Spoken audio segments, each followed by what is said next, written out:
Kamu boleh makan apa saja yang dijual di pasar daging itu, jangan bimbang hatimu. Jadi kalau yang dijual itu daging manusia, ya boleh, boleh, nggak usah kau pikirkan. Itu yang muncul di dalam pengajaran yang ada. Kemudian dikatakan juga di data yang lain, segala sesuatu diperbolehkan. Benar, tetapi bukan segala sesuatu berguna. Segala sesuatu diperbolehkan. Segala sesuatu diperbolehkan. Lalu kemudian ada lagi, segala sesuatu halal bagiku. Sebenarnya kata bagiku di situ tidak ada. Yang ada itu moi, ya. Sehingga ketika diterangkan segala sesuatu halal bagiku, tetapi bukan semuanya berguna. Segala sesuatu halal bagiku, tetapi aku tidak membiarkan diriku diperhamba oleh suatu apapun. Tidak memperbolehkan dirinya diperhamba oleh suatu apapun. Jadi nggak mau diperhamba, tidak mau kemudian itu ikuti aturan, nggak mau. Nah kalau ada yang terjadi, solusinya jelas, mudah. Anak-anakku, hal-hal ini kutuliskan kepada kamu supaya kamu jangan berbuat dosa. Namun jika seorang berbuat dosa, kita mempunyai seorang perantara kepada Bapa, yaitu Yesus Kristus yang adil. Jangan berbuat dosa. Tapi kalau ada yang berbuat dosa, jangan khawatir, jangan takut. Ada Yesus yang menjadi perantara antara kita dengan Bapa. Jadi Islam itu berat jadinya, karena segala sesuatunya di sana itu halal. Segala sesuatunya boleh, tidak boleh, tidak lagi diperhamba oleh apapun. Melihat Islam, oh berat kali. Dalam sehari saja 5 kali sehari minimal mereka harus ke masjid ibadah sujud kepada pencipta langit dan bumi. Belum lagi yang lain. Apatah lagi mau ngikut-ngikut puasa, alamak. Gak bisa Bang Andi. Gak bisa mereka mengikuti kita, berat sekali. Kau sudah melihat yang congornya panjang, kulitnya hitam, berkaki 4, bunyi-bunyi, oh sudahlah, nggak ada lah itu lagi puasa. Kalau udah lihat yang nggak ada lagi puasa. Mereka kalau lihat yang kayak begitu, tidak ada yang bisa nahan. Kalau begitu Banyuma kan tadi menyinggung tentang iblis ya. Kalau gitu iblis, bagaimana? Iblis kan sebenarnya lemah, yang membuat dia kuat kan yang saudaranya gitu loh. Bagaimana cara supaya kita nggak bersaudara dengan iblis? Ya kita harus melawan. Innalladzina kafaru. Mereka berjuang di jalan mana tuh? Di mana mereka? Inasan kan? Dia itu berhala dia. Sementara kita umat Islam ini berjuang di jalan Allah. Kita harus perangi. Caranya diperangi itu ya dibantah semua argumentasi mereka yang menantang firman Tuhan. Kita perangi itu. Mereka hanya berjuang di jalan tagut. Maka kita harus kemudian membendung gerakan-gerakan mereka supaya tidak membuat umat Islam itu terkontaminasi. Karena mereka ini adalah penolong-penolong. Penolong siapa? Ya penolong yang mereka sembah itu. Mereka penolongnya, karena setan membisikkan saja. Yang membuat terrealisasi daripada bisikan setan ini adalah saudaranya, sesamanya kafir. Karena iblis itu adalah golongan kafir. Seperti itu Bang Handi. Sasaran iblis itu orang beriman apa orang kafir? Sasaran orang iblis itu adalah mereka yang kemudian gemar berdusta dan tidak takut kepada pencipta langit dan bumi. Makanya ketika ada sebuah keyakinan diperjuangkan dengan kedustaan, maka disitulah iblis bertengger. Hal unabbiukum ala man tanazzalus syayatin. Maukah aku beritakan kepada siapa setan itu turun? Setan itu turun kepada setiap pendusta, afakin athim, yang banyak berdosa. Coba aja, kalau ada agama yang membolehkan kemudian tipu-tipu, membolehkan nyamar-nyamar, nah itulah dia, disitulah setannya. Begitu Bang Handi. Karena setan turun menurut Al-Quran hanya kepada pendusta. Nah, setan itu suka kepada pendusta. Iblis itu bentuknya seperti apa sih? Kelihatan kah, atau bisa berbentuk benda kah, atau bisa berbentuk manusia? Setan itu makhluk roh. Setan itu roh, makhluk gaib, roh dia. Jadi kalau ada yang menyembah roh, sama dengan. Tapi kalau ada manusia nih, ada manusia terus mengajak orang keluar dari Islam, nah, itu berarti itu gimana? Itulah yang disebut tadi saudara setan. Oh. Itulah saudaranya setan. Berpura-pura dia nampak ke-Islam-Islaman, menggunakan istilah-istilah Islam supaya bisa menyesatkan umat Islam. Nah, itulah saudaranya setan.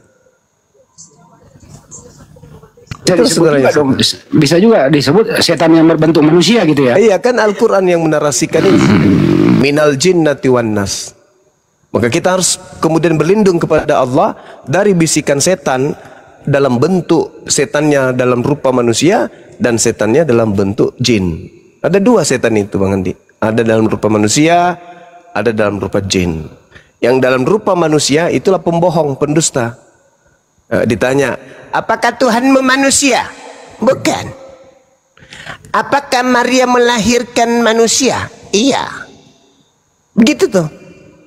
Kentara itu dia Bang Andi. Kalau dia berbicara itu tak ada yang keluar dari lisannya kalau bukan dusta gitu. Ya, mudah-mudahan di bulan suci Ramadan ini ya dilepaskan semua dari godaan setan yang terkutuk itu untuk kita semua. Amin. Bang Rizal disambut dulu ya, tuh. Ya. Siap. Izin Bang Andi, Bang Juma izin. Selamat malam Pak Joel. Pak Joel Sihombing. Ya, selamat malam.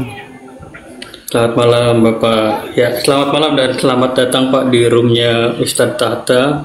Di sini ada narasumber kami, Bang Zuma, Ustadz Tahta, Bang Handi, Bang Dewa. Pak Joel, ada yang mau disampaikan atau mau ditanyakan atau mau berdiskusi? Oke, ada mau saya tanya. Ada sama mau saya tanya sama si Juma. Ya, silakan Saudara Joe. Nah, tadi Juma bilang orang Kristen 2 miliar. Yang 2 miliar itu katanya Juma tadi kan ada datanya itu. Kurang lebih 2 miliar kan orang Kristen. Berarti bisa 3 miliar. Bisa kalau 4 miliar. Bisa, bahkan bisa memenuhi bumi ini kalau iblis berhasil menyesatkan semua anak keturunan Adam. Kenapa Bang? Kayaknya ya. Loh iya, itu nubuatan dari Yesus loh. Kristus palsu akan menyesatkan banyak orang. Harus terjadi itu. Kalau tidak berarti Yesus pembohong. Harus terjadi. Waspadalah supaya kamu jangan disesatkan, sebab akan banyak orang datang dengan memakai namaku dan berkata akulah Kristus. Dia akan menyesatkan banyak orang. Siapa yang datang dengan memakai nama Yesus dan mengatakan Yesus itu adalah Kristus? Siapa itu? Islam atau Kristen? Ya Kristen. Dia akan menyesatkan, mereka akan menyesatkan banyak orang. Ya kalian itulah, pendeta, pastor. Kalian itulah. Kalian mengajak manusia lain untuk menyembah kepada makhluk bernama roh, bernama Yesus Kristus. Sementara Yesus Kristusnya ketika dia datang di tengah Bani Israel, sibuk siang dan malam mengajarkan murid-muridnya menyembah hanya kepada Dia pencipta langit dan bumi yang ada di langit. Beda kan? Beda.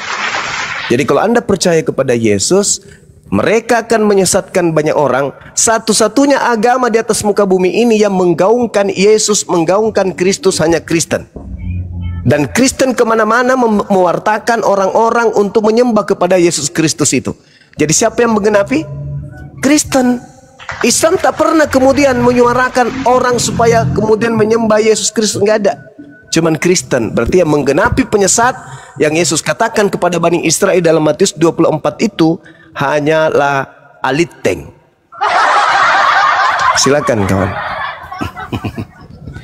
Jadi salut juga aku sama si Juma ini. Saya bicara dalil Bang. Enggak, maksud saya salut. Ya itu dia harus Bang, karena saya kan bicara dalil. Salutnya gini, maksud saya salutnya bukannya positif. Salutnya bagus gini. itu. Enggak, dengar dulu, jangan dulu langsung ganas sekali Bang Juma. Enggak lah, santai aja ya. Maksudku salutnya tahu firman Tuhan Kristen semua. Firman Tuhan. Sejak kapan Tuhan? Firman yang di Bible lah, di Bible kami kan. Firman Lukas, firman Matius. Ya udah yang tahu yang di Bible aku bilang lah dulu di Bible. Tahu Bang Juma. Iya. Juma tahu semua. Justru aku yang umur 40 tahunan enggak hanya dengar doktrin dan dogma gereja kan gitu. Enggak. Kalau kami gini, semakin banyak kita mengerti kebenaran itu, semakin banyak tanggung jawab kita. Berarti lebih baik tidak usah tahu kebenaran, biar bodoh terus. Bukan kayak gitu. Makanya Juma itu tahu yang di Bible semua, tapi kebanyakan diputar balikkan semua. Tidak ada yang saya putar balik. Coba, yang mana yang saya putar? Tadi kan dibilang yang berpuasa lah, begini. Udah ku dengar tadi semua. Yesus berpuasa enggak? Dengar dulu, bukan maksudnya puasa kami itu bukan ke situ, maksudnya seperti yang dibilang Bang Juma tadi. Lalu puasanya Kristen bagaimana? Nah, bukan seperti yang dibilang Abang Juma tadi. Yesusnya kan berpuasa setelahnya lapar dan haus dia. Kalian puasanya apa? Puasanya kalian apa? Kalian puasanya apa? Lapar haus atau bukan? Kalau pimpinan kami, pimpinan pula. Rohanian kami yang itulah dah dulu. Jadi siapa mau ku bilang pendeta kan harus kami. Kalau kalian itu pengikut Yesus anak Maria yang kami imani sebagai nabi kepada Bani Israel, ya kudu wajib kalian lapar, kudu wajib kalian haus selama 40 hari 40 malam. Bang Ju. Tapi karena kalian pengikut setan pasti berbeda puasanya, betul nggak? Kan? Ini sembarangan ini ngomong bicara pengikut setan. Sekarang puasa Anda apa? Lapar haus atau bukan? Makanya kalau kami berbicara nanti dengarlah dulu. Makanya sih. Kalau kami berbicara nanti kami bilang kalian salah, pasti kami dibilang penistaan agama. Tidak ada apa yang salah. Apa yang digambarkan Al-Quran itu yang kami ikutin. Kalian apa yang digambarkan Bible, apa yang digambarkan Yesus, kalian tidak ikuti. Beda kita, beda kelas. Dari bahasa-bahasa Juma pun dia bilang kami sesat. Kau pun bilang tadi Juma. Yesus menyebut Kristen sesat. Apa salah Yesus itu? Bukan ke situ pengertiannya. Nah inilah, jangan dipelintir Bible sendiri kawan. Jangan kamu pelintir. Semua apa yang kau sampaikan tadi, banyak yang kamu tahu firman Tuhan, firman Bible itu yang di Bible kami, tapi banyak sekali kau putar balikkan. Contoh seperti tadi, contoh nggak usah. Udah ikuti semua apa? Yang mana? Jangan kayak pendeta bercerita yang sifatnya cuma duga-duga, angan-angan, tapi nggak ada dalilnya. Mana dalil? Contoh, saya putar balikkan yang mana kawan? Semua banyak kali lah di semua. Udah tadi siang pun saya ikutinya kan. Ya satu aja. Sici. Kayak tadi lah kami menyembah roh. Roh itu setan. Loh, jadi setan itu bukan roh. Jadi jangankan setan, kau aja punya roh. Kau beda. Roh, saya punya biologis. Setan manusia, roh kan bukan? Sama kita manusia. Sekutanya dulu, setan roh atau bukan? Kok menangis sih? Kok nangis? Saya kan bertanya. Anda menuduh saya memelintir. Saya tanya, setan itu roh atau bukan? Maaflah dulu Bang Juma.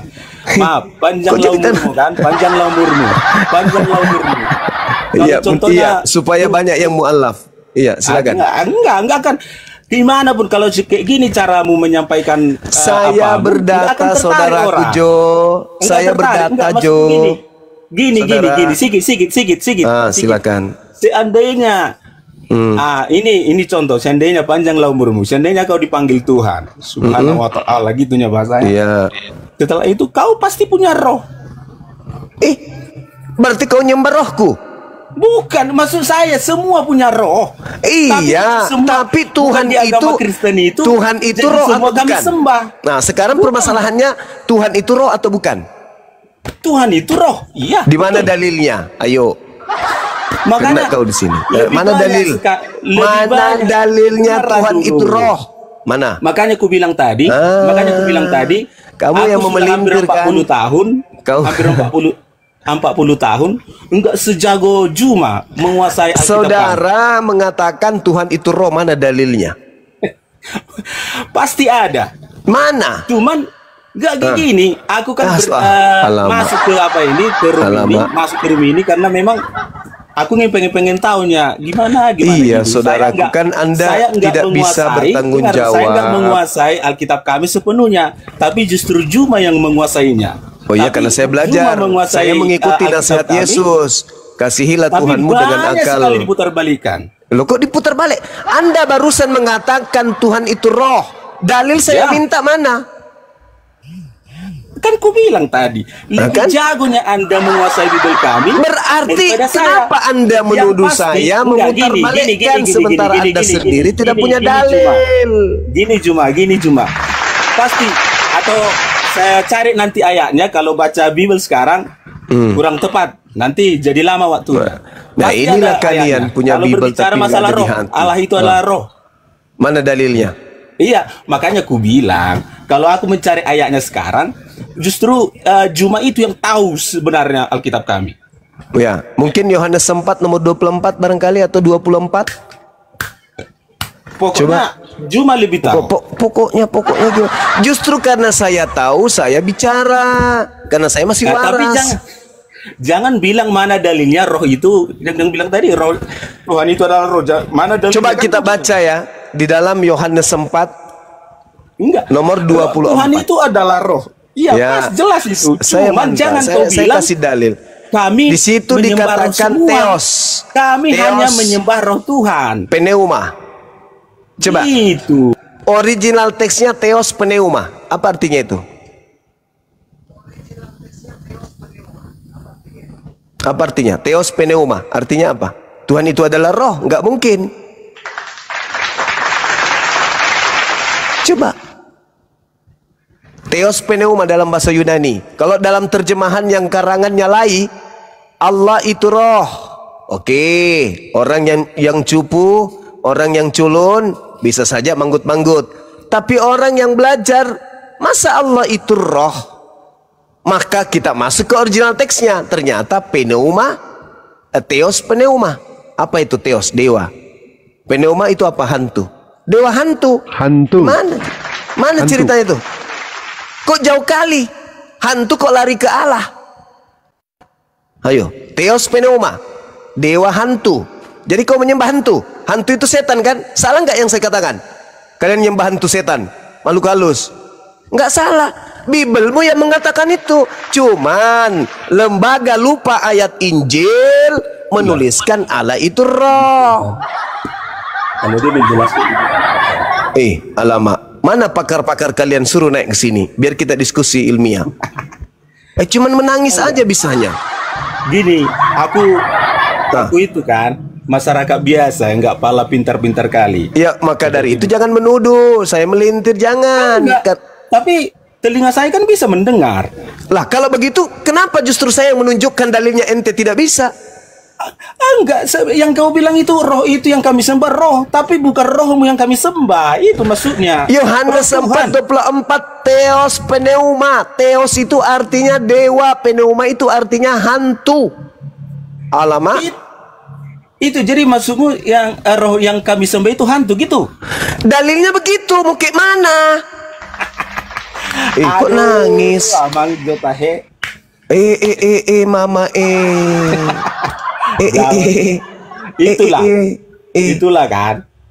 Kan Yesus memang berkata dalam Yohanes 8, iblislah yang menjadi bapakmu. Salah nggak Yesus mengatakan kepada orang yang ingin membunuh Yesus itu iblis? Salah nggak? Kalau salah nggak Yesus mengatakan bahwa Yudas itu iblis? Salah nggak? Kita memang nggak salah kan? Yesus mengatakan yang mengkhianat itu adalah iblis. Nggak salah kan Yesus mengatakan itu? Nggak salah kan Yesus mengatakan yang ingin menyalib Yesus itu adalah anak-anak setan? Nggak salah kan? Lu kok jadi tertawa terus? Nah, tadi tertawa saya dibilang nangis. Ya sekarang saya bilang kamu tertawa karena kamu sudah pada level menertawakan dirimu sendiri. Karena ternyata berdalil. Bang Suma ngomong pakai dalil. Makanya Anda tertawa saat ini. Menertawakan diri sendiri. Itu nangis lagi. Tadi tertawa sekarang nangis. Gimana sih orang ini? Suka-suka mulai di sini. Saya berbicara pakai dalil, kawan. Iya, pakai dalil. Apalagi menguasai Bible kami, tapi kebanyakan 98% semua diputar balikkan. Karena bertentangan dengan imanmu, kepercayaanmu. Karena musuh terberatmu itu Biblemu. Lu kok nangis lagi? Jadi gini Bang Juma kan. Gimana saudaraku Jol? Gini, sebenarnya kau gak layak bilang kami saudara lah. Kau bilangnya kami sesat. Kok bersaudara? Kenapa bisa? Loh, kamu mengaku sesat? Nih, kau yang bilang maksudku. Kau yang bilang saya kami mengatakan sesat. kamu saudara loh. Hah? Saya mengatakan kau saudara Jol. Sekarang kan kau bilang kami orang Kristen ini sesat. Loh, jadi Yesus yang mengatakan itu. Yesusnya kehabisan waktu. Yesus kehabisan waktu. Yesus hanya sampai usia 33 tahun. Maka kesesatan kalian diberikan kemudian berhadapan dengan kami. Kamilah yang meluruskan kalian. Yesus waktunya sudah habis. Maka kami yang kemudian meluruskan ajaran Yesus kepada saudara. Kan gitu. Itu dalil saudara, saya nggak ngadi-ngadi. Dalil, saya bicara dalil. Iya. Tidak boleh langsung berbicara bukan berdasar dalil. Kami anggapnya kalian saudara. Tapi pertanyaan saya balik, kalau kalian menganggap kami sesat, kok kalian anggap kami saudara? Kenapa? Loh, bukan ceritanya itu bahwa kami yang mengatakan kamu sesat. Yesusnya yang berkata Kristen itu sesat, bukan aku. Dengar dulu, malam ini tidak ada Yesus berbicara bilang kami sesat. Kau sendiri. Matius 7 nomor 22 nomor 23 mau dibuang. Bang Juma, dari mulutmu sendiri saya maafkan. Kami saya sesat. Maafkan. Iya, dari mulutmu sendiri tadi, maaf ya. Kami sesat berbicara. Enggak ada Tuhan Yesus tadi berbicara sama kami. Saya kami berbicara sesat. dalil kan? Saya berbicara dalil. Matius 7 22 23. Aduh. Bahkan Paulus menyebut Kristen itu kafir. Pertanyaan Kan saya gitu. balik. Gini Bang Juma. Maukah Anda itu menganggap saudara yang sesat? Mau, selama mereka yang sesat ini mau mendengarkan. Kenapa tidak? Nih. Umat Islam itu diperintahkan untuk berseru kepada semuanya. Islam itu datang untuk rahmatan lil alamin. Karena sebenarnya kalian itu umatnya Rasulullah, umatnya Nabi Muhammad kamu itu, bukan umatnya Paulus. Gini Bang Juma, kalau seperti ini penyampaianmu sampai kiamat pun kami nggak mau ikut sama Juma. Iya, iblis mana bisa ikut kepada kami? Nggak bisa, iblis itu ikut kepada kami. Di cara penyampaianmu, ini kan apa ini acara ini kau buat kan supaya aku tertarik sama. Oh enggak juga, enggak juga. Cuman menyadarkan supaya kalian itu sadar bahwa aksi-aksi kristenisasi dan pemurtadan pendangkalan akidah itu kalian hentikan. Itu ajanya. Neraka juga butuh penghuni, kawan. Ngeri juga Bang Juma. Oh iya dong. Jadi neraka juga butuh penghuni. Yang 4 miliar tadi kemana? Ke surga atau ke neraka? Ya neraka lah. Tanya Yesus. Yesus, kutanya dulu sama Yesus dulu. Yesus, ya paman, kemana perginya orang-orang jahat yang menuhankan dirimu? Dijawab Yesus dalam Matius 7 22 23. Ke neraka jahanam. Dalil. Jangan nangis. Dalil. Aku gini aja kan bilang tadi, lebih jagonya si Juma ini menguasai Bible kami daripada saya. Saya umur hampir 40 tahun. Kalian kan memang Kristen, tidak pakai dalil menjadi Kristen. Apa dalilnya menjadi Kristen? Ada nggak? Nggak ada. Tanya bapak, tanya emak, mama, iya paman, apa dalilnya kita harus jadi Kristen? Mana dalilnya? Nggak ada. Mana dalilnya kita harus ke gereja? Ya nggak ada. Mana dalilnya kita harus menyembah Yesus? Nggak ada. Semua tak ada. Kalian itu memang manusia tanpa dalil, cuman punya dalih. Apa itu dalih? Apa itu dalih? Alasan yang dibuat-buat. Mana coba Yesus mengatakan pengikutku disebut Kristen itu mana? Justru Yesus menyebut penyesat itu pengikutnya bernama Kristen, pengikut Kristus. Matius 24 nomor 4 nomor 5. Waspadalah kepada penyesat yang datang kepadamu dengan memakai nama Yesus dan berkata akulah Kristus. Apa nama pengikut Kristus ini? Kristen. Padahal bukan ke situ tujuannya ayat. Siapa bilang bukan ke situ? Siapa bilang? Nangis lagi dia kan? Yang kami tahu Juma. Iya. Kami tahu, yang kami pelajari. Gini loh Bang Juma. Apa itu? Anda itu pintar sekarang karena belajar kan? Oh iya dong. Kan harus mengasihi Tuhan dengan akal, bukan dengan dogma. Karena belajar. Pasti ada gurumu kan gitu. Yes, betul.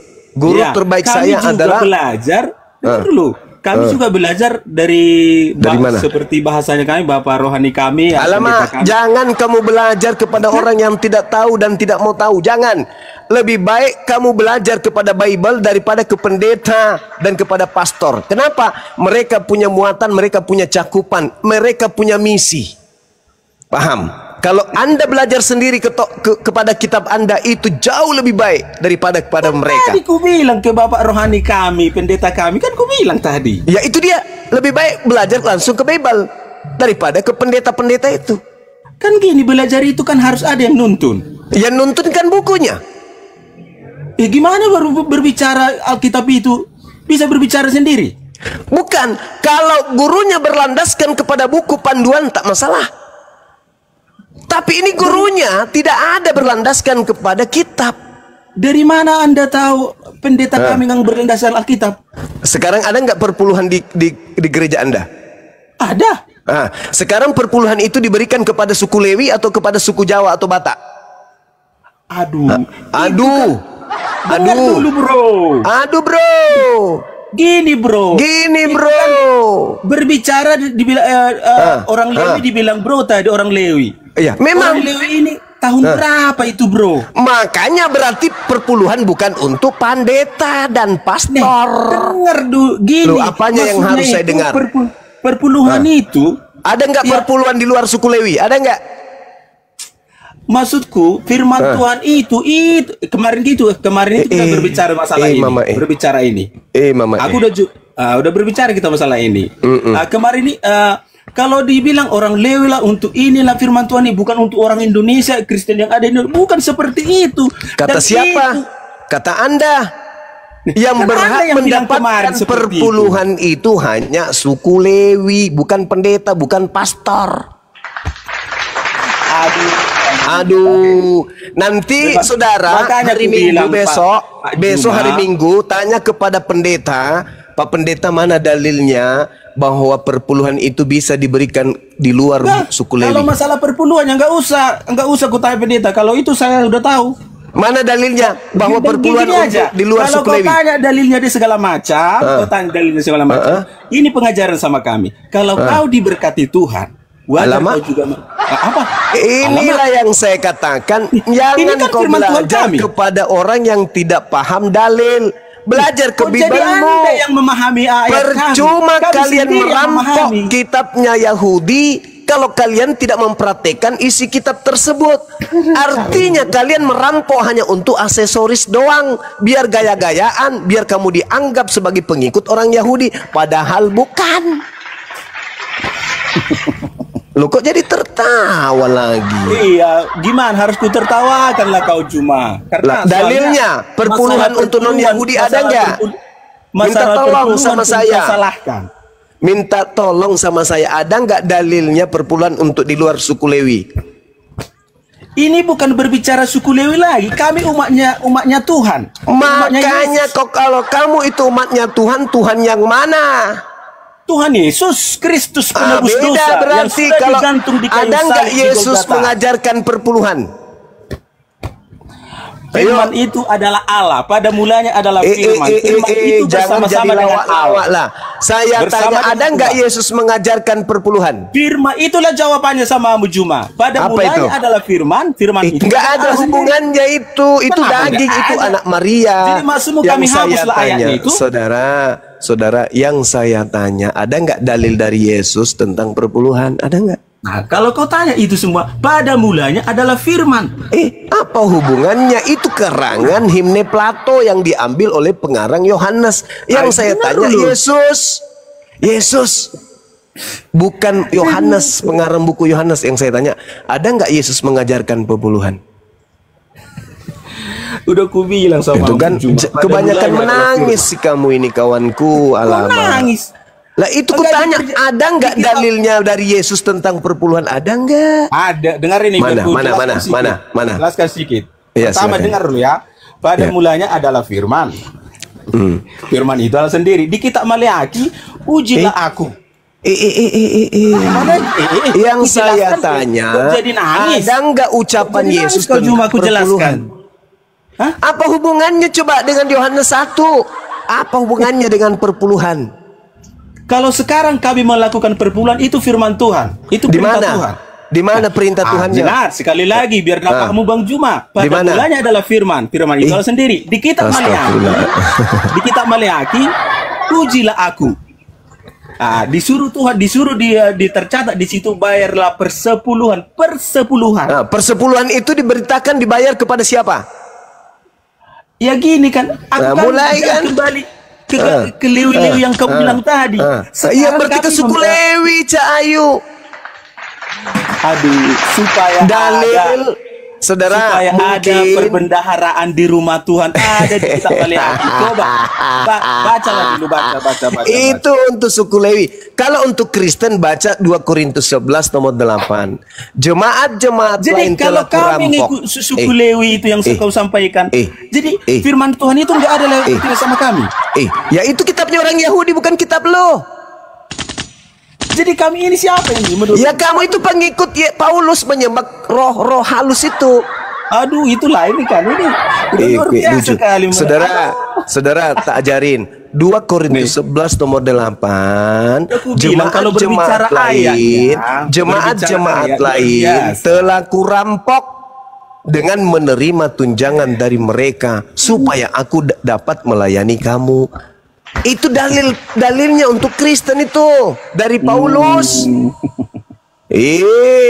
Kalau kamu berbicara Nehemia, kau berbicara kemudian tentang kitabnya orang Yahudi, itu untuk Yahudi. Kalau surat-surat Paulus itu untuk Kristen. 2 Korintus 11 nomor 8, jemaat-jemaat lain telah kurampok dengan menerima tunjangan dari mereka supaya aku dapat melayani kamu. Jadi pendeta-pendeta itu sifatnya bukan perpuluhan, tapi sifatnya 2 Korintus 11 nomor 8. Sampai di sini paham sampai sini, Bang? Enggak. Saya enggak apa dengan apanya, karena diputar balik kan gitu, enggak tertarik. Kok diputar balik pula? Tolong kau kasih saya dalil bahwa perpuluhan itu bisa diberikan kepada selain suku Lewi. Kaidahnya, aturan mainnya, perpuluhan itu untuk suku Lewi atau untuk suku lain? Boleh enggak untuk suku Indonesia?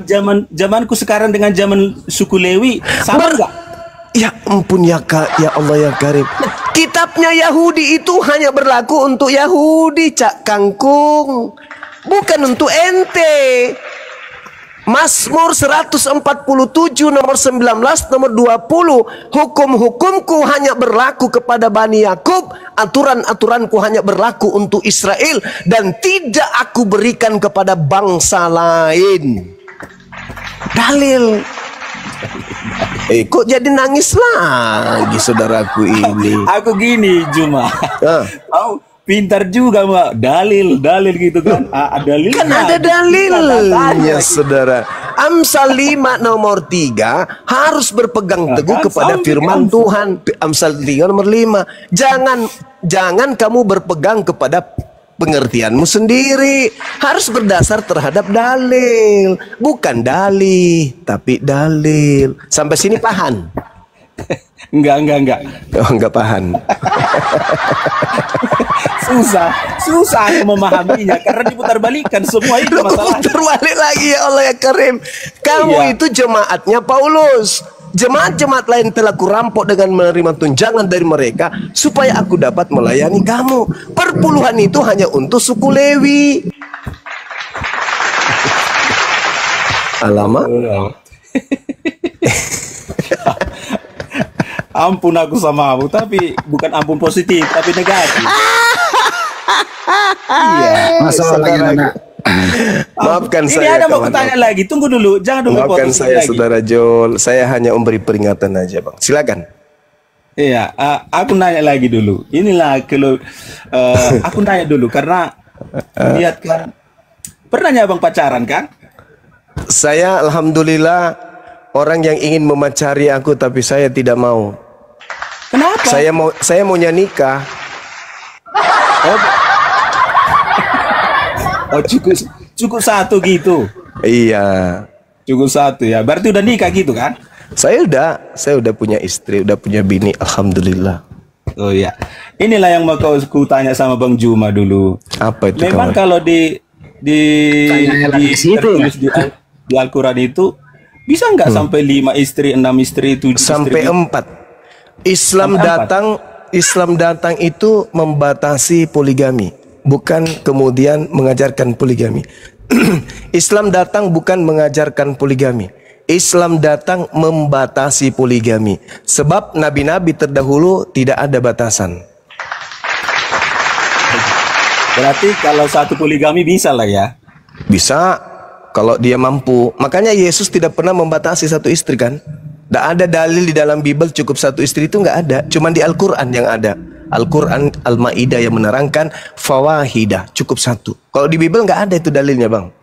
Mau sampai geriting bulu hidung cari di dalilnya, tidak Anda akan temukan itu, nggak ada. Memang nggak diajarkan poligami di Alkitab. Berarti nggak ada larangan kan? Enggak. Ada nggak larangan poligami di kitab Anda? Dilarang. Mana dalilnya? Nangis lagi nih. Mana dalilnya? Ya mana dalilnya pelarangan poligami makanya di Bible? Ada ayatnya seperti ini. Makanya manusia... ada. Justru Yesus mengajarkan kemudian poligami di dalam kitab Saudara. Apa? Itu yang tertulis kemarin. Yang tertulis itu. Apa itu?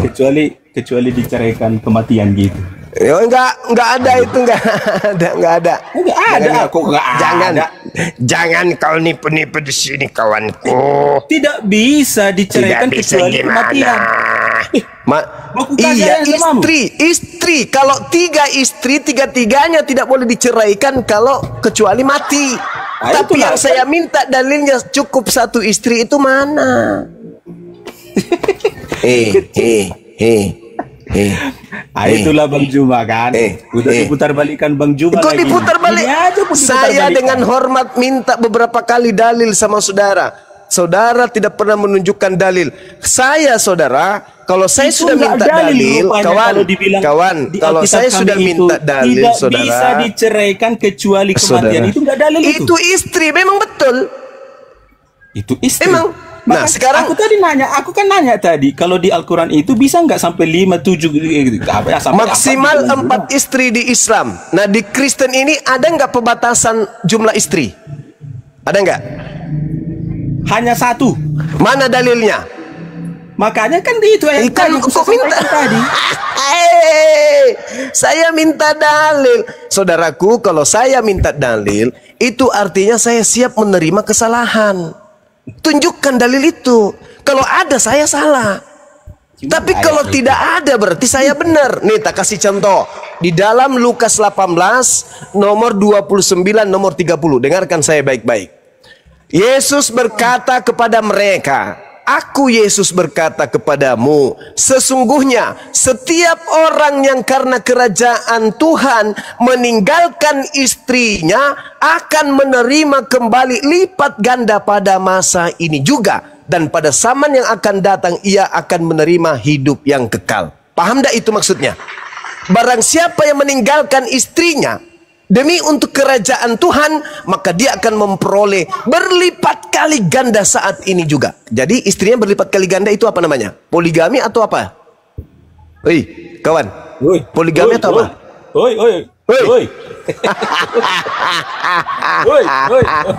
Tidak ada batasan.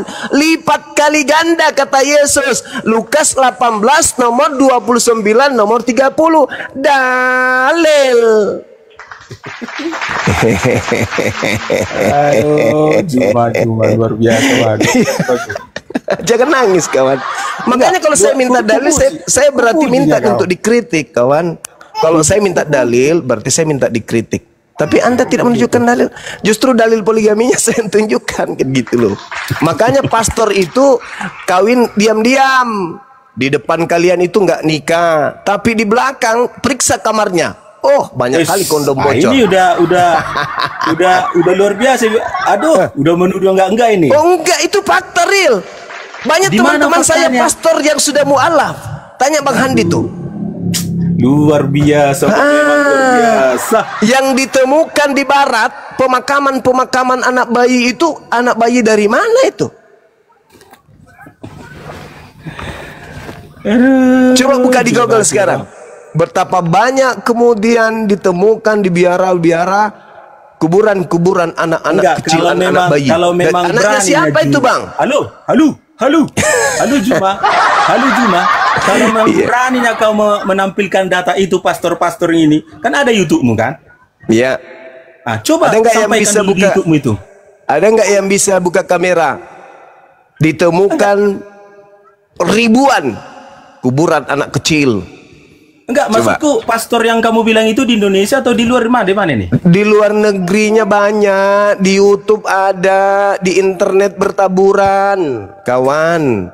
Alamak, bagaimana tidak menyalahi kodrat? Tuhan memberikan kita kemudian kelamin, pasangan. Perintah Tuhan apa? Beranak cucu lah. Kok pura-pura jadi orang suci? Lalu gimana cara dia melampiaskan spermanya, coba? Lo kok nangis? Masa tiap hari tulis tangan? Itu semua sudah punya panggilan masing-masing. Alamak.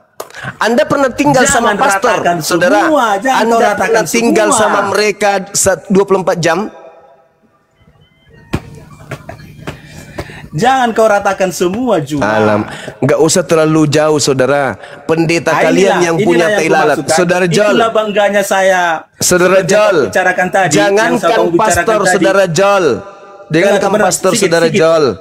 Pendeta saja Joshua Teu kemarin ribut gara-gara tai lalat di nonotnya, salah masuk lubang. Itu ada istri saja, ada istri aja. Senjatanya si Uco masih salah lubang, apalagi yang tidak punya bini. Alamak, jangan munafik lah kita. Jangan munafik. Kita ini makhluk biologis, kawan. Oke. Ginilah gitu, saudara. Kan? Ya. Semua yang kau sampaikan itu, ada datanya. Ada dalilnya. Ada datanya, tapi semua kau putar balikkan. Sekarang begini, saudara Jo. Ini anggap saja dulu, biar aku juga mau tunggu. Bro, anggap saja teman-teman kita yang ada di atas ini adalah kemudian pagar betis. Kita aja berdua cakap. Yang di bawah kita anggap sayur kangkung. Yang di YouTube juga kita anggap Cak Ayu aja semuanya. Saya mau tanya sama saudara, pernahkah saudara tertarik kepada wanita lain selain istri Anda? Kalau sekarang itu saya punya istri, enggak lagi. Hah? Enggak tertarik lagi sama wanita lain gitu maksudnya? Enggak kagum? Karena saya mempertahankan istri saya, kenapa? Bukan masalah mau langsung kau hantam wanita lain, enggak. Yang saya tanya, apakah kamu tertarik kagum kepada wanita lain selain binikmu? Itu berbicara tertarik ini banyak itu, nafsu apa segala macam. Bukan nafsu, tertarik aja, kagum. Enggak, kalau mengagumi saja, oh siapa itu cantik ya wajar. Sudah ada kata, oh cantik ya. Itu butiran-butiran syahwat yang berbicara itu, saudara, secara natural. Karena laki-laki memang dicipta untuk tertarik kepada sesamanya wanita. Sesamanya wanita pula, sesamanya manusia, lawan jenisnya. Saking hebatnya manusia itu, kepada sesamanya aja dia jatuh cinta. Ada kan? Kita tidak bisa pungkiri itu. Jadi ketika saudara sudah mengatakan, ya sekedar mengagumi, enggak, iyalah. Tapi kalau untuk nafsu, alamak. Laki-laki kalau sudah kagum kepada wanita, itulah perbedaannya kami sama Juma. Oh iya, itu pembelaan karena takut dihantam sapu lidi sama bini dari belakang. Saya tahu. Bilang pembelaan. Saya tahu, saudara takut dihantam sapu lidi sama ibunya dari belakang. Saya ngerti, saya maklum itu. Saya maklum juga. Oh, saya maklum itu, saudara. Ketika ada acara-acara besar, di situ hadir tokoh-tokoh agama dari kalian. Setelah mereka kemudian melakukan ini, kegiatan ini, alamak, kemana mereka pergi? Aduh, sudahlah, teman saya banyak, kawan. Itulah dulu Bang Juma, pertanyaanku tadi. Iya. Kenapa saya tanya tadi udah menikah, pernah pacaran? Langsung jawabannya begini kan. Jadi logikanya kan kalau kita waktu pacaran, kalau kita selingkuhi pacar kita pasti sakit hati gitu. Iya. Itulah dulunya. Iya. Apalagi seperti itu jadi istri kedua, ketiga. Itulah perbedaannya kami sama Juma. Di pemahaman kami yang disampaikan oleh Kristus Yesus itu enggak ada seperti itu. Sekali menikah, kecuali meninggal. Sekarang mana dalilnya cukup satu istri? Bukan, enggak ada seperti yang disampaikan Juma itu. Tapi gini loh.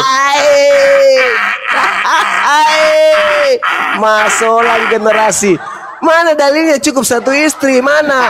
Karena di Indonesia ini, saudara, di Indonesia, dengar, Islam 88%, Kristen cuma 7%.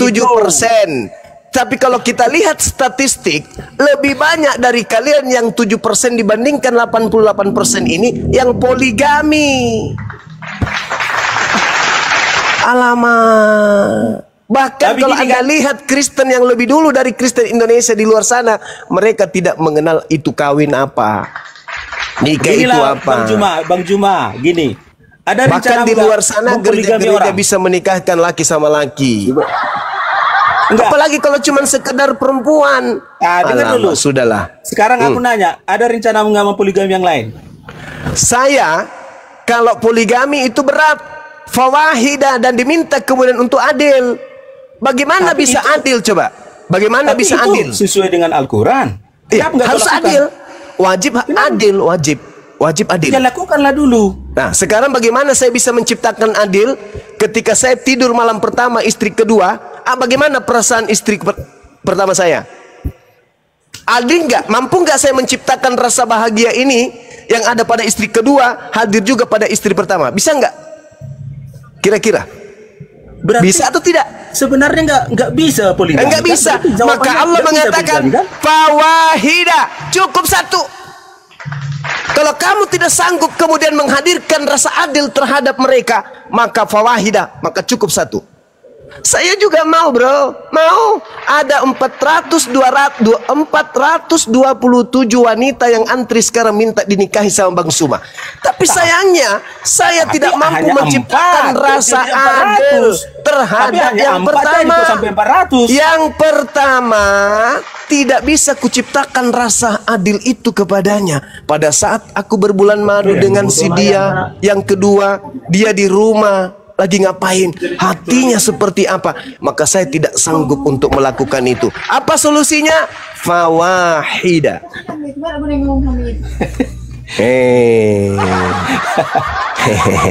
Jadi itulah pertanyaanku Bang Juma ya. Siap, saudara. Karena sudah malam ini baru yang kedua ada tadi pertanyaan yang pertama tadi. Kok bisa lah si Juma ini berteman sama orang sesat?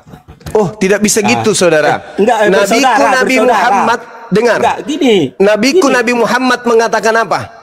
Apabila kami umat Islam kemudian membenci atau memerangi orang-orang kafir yang tidak memerangi Islam, apa kata Rasulku? Dia bukan dari kelompokku, dia bukan umatku, bahkan dia tidak akan mencium baunya surga. Bayangkan itu. Oh, gini. Makanya yang punya contohnya yang punya Facebook, punya YouTube ya nggak mau mengikut sesuai ajaranmu, tetapnya kau anggap saudara? Selama mereka tidak memerangi Islam, mereka adalah saudara kami. Mereka adalah ciptaan Tuhan kami yang masih butuh pencerahan. Bukan memerangi, tapi contohnya ceramah lah Pak siapa Juma ceramah, tapi nggak tertarik sedikit pun, nggak mau tertarik. yang punya Facebook, yang pencipta Facebook, yang punya pencipta TikTok ini, gimana? Kalau nggak sesat itu gimana itu? Bersaudara aja sama orang itu? Bersaudara, kita semua ini bersaudara. Cuman ada di antara kita ini yang kufur, kafir. Ada yang memerangi. Perang itu gimana sih? Berbicara perang itu yang kau sampaikan tadi gimana itu artinya? Yang memerangi itu maksudnya menghina Islam, menghina Nabi Muhammad, menghina Rasulullah secara terang-terangan. Itu artinya dia memerangi Islam. Selama mereka tidak memerangi, tidak melakukan hal itu, mereka semua adalah saudara-saudara kami, termasuk Anda. Coba Anda rasakan di Indonesia ini, Anda tenang nggak hidup di tengah-tengah mayoritas Islam? Tenang. Ya Alhamdulillah. Itulah bukti bahwa kami mencintai kalian. Enggak. Inilah bukti. Anda itu sering menyampaikan kami itu sesat, tapi kami tenang. Loh, yang sesat memang harus dikatakan sesat. Cak Ayu, merah katakan merah, hitam katakan hitam. Astagfirullahaladzim ya Allah ya Karim. Itu kan pemahamanmu yang bilang kami sesat. Nah sekarang kalau pemahaman saya itu salah, bantah. Mari kita diskusi ilmiah. Suara boleh keras, kita boleh tegas, tapi di dalam tetap dalam ranah bingkai persaudaraan sebagai anak bangsa. Udahlah. Ampun aku sama kamu kalau berdebat seperti ini karena semua yang kau katakan putar balikan. Lagi-lagi saya disuruh muter balik. Muter balik. Makanya gini Pak Bang Juma. Iya gimana? Semakin Anda menyampaikan seperti itu, kami nggak makin suka, makin apa? Enggak kesur sama pembicaraanmu itu. Enggak masalah saudaraku, karena apakah Anda tahu ketika kemudian Nabi Isa datang, Yesus datang, apakah iblis senang? Tidak. Iblis pun tak senang. Orang-orang Yahudi yang benci kepadanya pun tak senang. Ketika Tuhan menciptakan Adam alaihissalam, apakah iblis senang? Enggak. Ketika Adam menyuarakan kebenaran, apakah iblis senang? Enggak. Begitu juga yang ada sekarang. Ketika kami umat Islam menyampaikan kebenaran, apakah iblis senang? Tidak senang. Saya menggaungkan Yesus orang suci. Yesus adalah manusia terkemuka di dunia dan di akhirat. Bukan dia yang dibunuh, bukan dia yang ditampar, bukan dia yang disalib, bukan dia yang ditombak, bukan dia yang ditonjok, bukan dia yang ditampar, bukan dia yang ditelanjangin, bukan dia yang diludahin. Salahkah saya membela iman saya, membela Yesus? Apakah Anda ingin mengatakan kamu salah? Yesus itu yang diludahin, Yesus yang ditampar, Yesus yang ditonjok, bahkan Yesus yang dibunuh. Silakan dengan iman Anda yang menghina kepada Yesus. Tetapi saya tidak. Saya tidak menghinanya. Saya mendudukkan sebagai manusia suci yang datang di tengah-tengah Bani Israel, yang dipitnah oleh Bani Israel sebagai anak haram, anak zina. Tetapi saya mengatakan tidak. Nabi Isa adalah manusia yang suci. Yesus adalah manusia yang suci, terkemuka di dunia dan kelak akan datang menjadi hakim bagi manusia. Cuman kalian aja yang mengatakan Yesus mati terkutuk untuk dosa-dosa kalian. Kalian kan? Kami tidak. Yesus manusia suci. Dia terkemuka di dunia dan di akhirat. Mengajak Bani Israel untuk kembali mencintai Allah, mencintai pencipta langit dan bumi, kembali kepada hukum Tuhan. Tetapi kalian tidak. Kalian justru mau Yesus yang mati untuk dosa-dosa kalian. Sebenarnya kalian ini siapa sebenarnya? Kami siapa? Iya. Kami semua pengikut Kristus. Bagus. Saya iakan. Yes, betul. Kristen adalah pengikut Kristus. Betul itu. Tapi Kristus yang kalian ikuti adalah Kristus yang diterangkan oleh Yesus kami di dalam Matius 24 nomor 24. Sebab Kristus palsu dan nabi-nabi palsu akan datang melakukan banyak mukjizat sekiranya mungkin menyesatkan orang-orang pilihan saja. Pilihan juga. Kalian memang pengikut Kristus. Tapi Kristus yang mana dulu? Kalau Kristus yang kami pahami, dia adalah nabi dan rasul hanya untuk Bani Israel, mengajarkan dirinya dan kepada pengikutnya sebagai utusan Tuhan kepada Bani Israel. Bukan Tuhan yang turun menjadi manusia. Itu ajaran Kristus palsu itu. Tapi silakan dengan iman Anda, la ikraha fiddin. Saya hanya menyampaikan kebenaran yang saya tahu. Kebetulan saya adalah aktivis, pecinta Bible, pecinta Al-Quran yang mengkaji dan menelaah, meneliti, mentadaburi siang dan malam Al-Quran dan Bible. Itulah Bang Suma. Kalau ada yang saya sampaikan bertolak belakang dengan iman Anda, mungkin Anda harus ngaca, barangkali Anda jauh dari Bible. Karena Bible menerangkan bahwa Yesus itu endingnya dalam kajiannya, dalam posisinya sebagai guru kepada Bani Israel, hanya utusan Tuhan yang diberi mukjizat, tanda-tanda dan kekuatan dari Tuhan yang mengutusnya, bukan Tuhan. Iyalah, kau simpulkan lah, itu kau simpul, tapi kesimpulanmu salah semua. Ya udah, silakan aja, bantah terus. Bagaimana? Iya, memang kami bantah karena kau nggak percaya sama Yesus. Saya percaya kepada Yesus sebagai utusan Tuhan. Yesus berkata di dalam Yohanes 5 nomor 36. Percaya nggak engkau Yesus itu juru selamat? Yes, juru selamat. Yesus itu juru selamat. Juru selamat dalam bahasa Ibrani Shalom, dalam bahasa Arab Salam, akar kata dari Islam. Yesus juru selamat sama dengan Yesus juru Islam. Yesus bukan juru Kristen. Catat itu. Jadi saya beriman Yesus itu Tuhannya Islam, itu maksudmu? Yesus bukan Tuhan. Yesus sebagai juru selamat hanya jalan menuju kepada Tuhan. Akulah jalan, akulah kebenaran, akulah hidup. Tidak ada yang sampai kepada Tuhan tanpa melalui aku. Harus melalui Yesus. Makanya dalam Al-Quran, wa isqala Isa bin Maryam, ya Bani Israel, inni Rasulullahi ilaikum.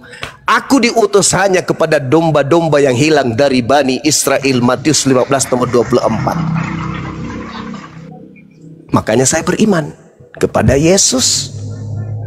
Saya tidak beriman kepada Kristus yang datang, yang keluar dari kubur itu. Karena yang keluar dari kubur itu bukan anak manusia. Sedangkan yang keluar dari rahim Maria adalah anak manusia. Dua oknum yang berbeda dengan nama yang sama. Yesus Kristus yang manusia dan Yesus Kristus yang bukan manusia. Tanya Paulus sebagai nabinya Kristen, wahai Paulus, Yesus yang datang kepadamu manusia atau bukan? Pasti dia akan mengatakan, Yesus yang datang kepadaku bukan manusia. Galatia 1, nomor 1, nomor 11, nomor 12. Ternyata Yesus kita memang berbeda. Yesus adalah anak manusia, Yesusmu bukan anak manusia. Sama dengan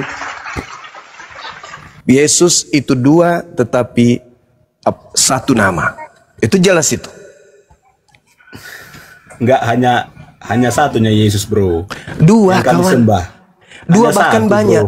Enggak usah tambah-tambahi, bro. Yesus berkata, waspadalah kepada penyesat yang datang kepadamu dengan memakai nama Yesus dan berkata, aku Kristus. Maksudnya di situ akan maksudnya muncul nanti orang-orang yang mengaku Yesus. Itu maksudnya itu. Mengaku begini, mengaku dan begini. Berkata, akulah Kristus. Bukan berarti Yesus Kristus juru selamat yang kami sembah. Oh, tidak begitu. Sekarang itu, makanya gue bilang cuma begini, kamu saudara, banyak tahu firman Tuhan, tapi semua kau balikan. Oke. Yesus ketika meminta sedikit. Yesus ketika meminta kepada orang-orang di Bukit Zaitun agar waspada kepada penyesat, Yesus berbicara kepada Yahudi atau berbicara kepada Kristen?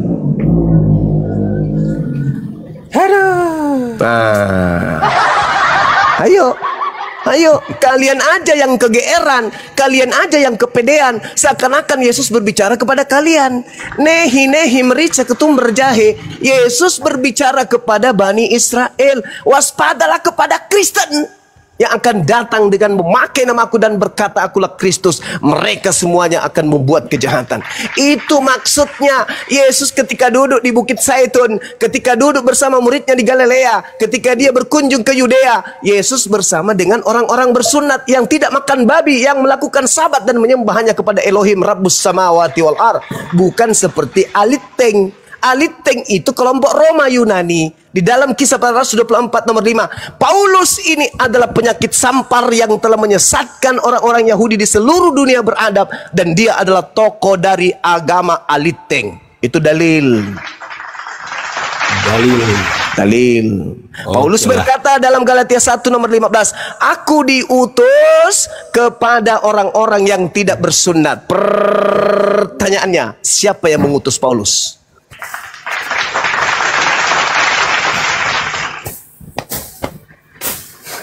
Oke lah bro. Oke bro. Baik. Di situ jam berapa ini bro? Di tempat saya baru 23 lewat 40 menit. Saya di Sulawesi. Beda 3 jam. Ya. Oh, setengah jam. Di mana itu dalilnya? Cuma di mana itu dalilnya aku diutus terhadap kepada orang-orang yang tidak bersunat? Coba tunjukkan kalau ada lompat. Galatia 1 nomor 11, Galatia 2 nomor 8. Jangan ragu kalau dalil sama saya, saudara. Silakan. Enggak, aku mau pamit dulu kan. Iya, silakan. Pamit dulu, bro. Masukku satu bahasa, satu kalimat untuk Bang Juma. Tolonglah dulu jangan banyak menghina pendeta-pendeta atau memutarkan balik apa firman Tuhan kami. Itu aja pesanku ya, bro. Oke. Tuhan Yesus memberkatimu, bro. Tuhan Yesus memberkatimu. Tuhannya Yesus memberkatimu. Terima kasih Pak Joel. Tuhannya Yesus memberkatimu. Ya. Oke, sedikit mengulas ya teman-teman, tadi mengenai persepuluhan itu bisa dilihat di bilangan 18:21. Iya. Ya, terima kasih Bang Juma ilmunya. Sama-sama. Ya, tamu berikutnya ada Halmahera ya. Oke, silakan Bang Halmahera dengan sopan dan santun ya Bang. Oke, Baca Galatia 2 nomor 8, Galatia 1 nomor 15, 16. Aku Paulus diutus kepada orang-orang yang tidak bersunat. Saya bilang tunjukkan kalau ada lompat saya dari Monas. Galatia 1 nomor 15. Jangan terlalu lebay lompat dari Monas, lompat dari toilet aja. Masalahnya nanti saya cuma satu. Bagaimana kau mau lompat dari Monas kalau begitu? Bentar ya. Berapa tadi Galatia berapa? Galatia 2 nomor 18. Oke, bentar ya. Iya. Galatia 2 nomor 8, sorry.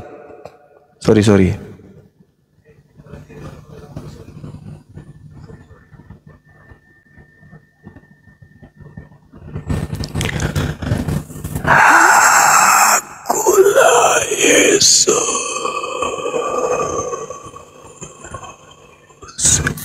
yang kau aniaya. Macet kayaknya Bang Juma.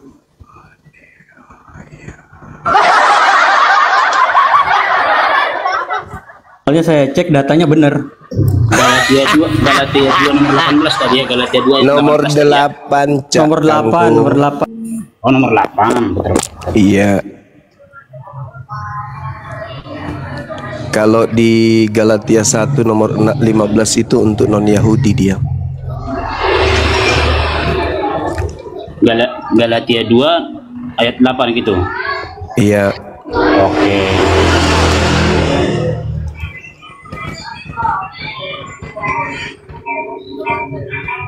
Ketemu Cak Kangkung. Iya. Tadi terjun dari Monas. Jangan ke Monas, jangan. Mumpung Monasnya emasnya belum diganti nih, ya. Nanti emasnya diganti sama gua nih kalau loncat. Mana. Bisa aja dia bilang mau lompat dari Monas, padahal Monasnya lagi tutup. Ntar alasannya lagi tutup, gak jadi loncat. Naik aja di atas beca, lari 100 becanya, habis itu kau loncat dari beca. Di mana? Jangan dari Paulus. Galatia 2. Di mana di sini Paulus? Enggak ada Paulus di sini. Lah itu suratnya siapa itu? Suratnya siapa itu, Bang? Coba Anda baca data sebelumnya tuh. Alamak, susah juga ini. Kalau pintar silat lidah ini kayak ini. Bentar. Galatia ya, 2 nomor 8. Galatia itu tulisannya Paulus. Itu bukan firman Tuhan, tapi suratnya Paulus, pendiri agama Kristen. Pengajar itu Paulus, itu pengajar itu. Iya, nabi, dia nabi palsu. Bukan nabi, rasul, muridnya itu. Iya, kalau rasul berarti nabi. Kalau rasul berarti nabi. Kalau dia bukan nabi, lalu dari mana dia dapat 13 bukunya? Dari mana? Dengar Bung. Kalau dalam Alkitab itu kalau rasul, kalau nabi. Jadi kalau beda. Semua nabi, nama-nama nabi tertulis. Kalau Anda mengambil istilah rasul itu kan dari Al-Quran. Rasul itu level kedua setelah nabi. Nabi dulu baru jadi rasul. kalau dalam kekristenan, bro. Kenapa kamu pakai istilah rasul kalau kamu tidak mau kalau tidak kembali kepada makna yang sesungguhnya? Harus sesuai dengan dasarnya dong. Dengar dulu. Rasul itu murid-murid Yesus, bukan nabi. Tidak ada rasul murid Yesus, nggak ada. Itu karangan kalian. Loh, kok jadi rasul? Rasul itu bahasa apa rumahnya? Rasul itu bahasa apa? Iya, makanya murid Yesus itu. Ya murid. Bukan rasul kalau murid. Iya, di dalam kekristenan murid-murid Yesus itu rasul. Iya, kalian salah karena telah ditipu oleh lai. Rasul kok dipakai. Dalam original teksnya apa? Apa salahnya? Salah karena kamu menggunakan pada tempat yang tidak benar. Bodoh orang ini. Terserah pula kau bilang. Tidak bisa, kawan. Tidak bisa. Harus kau kembalikan kepada makna dari mana asal kata tersebut. Enggak, kembali ke yang tadi, Bang. Kembali ke disuruh loncat ke Monas. Galatia 2:8. Takut loncat. Kembali ke situ, Bang. Tolong dibaca ayatnya. Nanti saya antarkan Bang ke Monas, Bang. Saya siap antar ke Monas. Baca ayatnya, Bang. Siap. Kita kawal. Galatia. Bang, baca dulu sama Bang Halmaira. Baca dulu. Saya yang akan nganter Abang. Saya akan nganter Abang ke Monas ntar. Ayo Bang, baca. Paulus bukan nabi katanya. Baca Kisah Para Rasul 13 nomor 1. Ada beberapa nabi di Antioquia, di antaranya adalah Saulus. Alamat Kisah Para Rasul berapa? 13 nomor 1. Alamat. Jangan ke situ dulu, Bang. Bang cuma jangan ke situ dulu. Satu-satu dulu. Saya mau siap antar ente ke Monas. Galatia. Persiapan kita mau ke Monas dulu, Kita ke Monas dulu. Bang Andi, Bang kita antar Bang ya. Kita antar ya. Siap. Berdua ya. Para Rasul berapa? Ayo. Halmaira, Galatia 2 nomor 8. Galatia 2 nomor 8 dibaca dulu. Nabi bentar masalah nabi ini penting. Ini. Tapi gagahnya mau lompat dari Monas. Kisah Para Rasul berapa? 13 nomor 1. Habis itu nomor 1 di Monas. Oke. Fotonya yang disuruh lompat, fotonya itu. Fotonya kan onyet itu. Kisah Para Rasul. Pada waktu itu dalam jemaat di Antioquia ada beberapa Antioquia. Bukan di Yogyakarta, di Turki. Antibiotik. Antioquia.